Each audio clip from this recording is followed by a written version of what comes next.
ద్వారకా తిరుమల మండలంలోని పోలవరం కుడి కాలువ గట్టును మింగేస్తున్న మట్టి మాఫియా.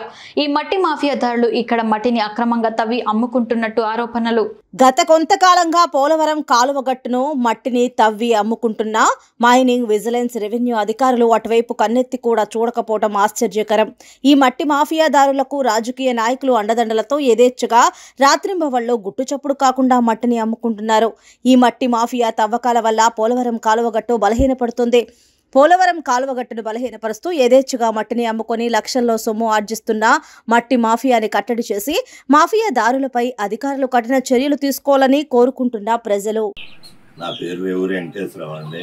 ద్వారకా తిరుమలది పోలవరం కుడి కాలువ అటు ఇటు మట్టి కాలువ తీసిన మట్టి అంతా దొంగలు దోసుకుపోతున్నారు.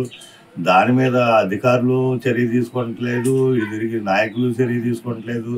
దొంగతనం చేస్తుంటే చూస్తా ఊరుకుంటున్నారు. ఈ ప్రభుత్వం అలా తయారైందండి. ఇప్పుడైనా ఖండించి దాని మీద మట్టి దొంగతనం చేయకోకుండా చూసి అది ఆపవలసిందిగా కోరుతున్నాం.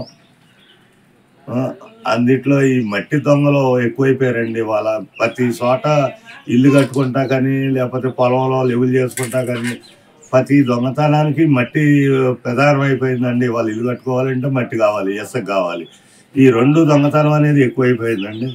దాని మీద చూసి ఖండించి ప్రభుత్వం చర్యలు తీసుకోవాలని కోరుతున్నాం.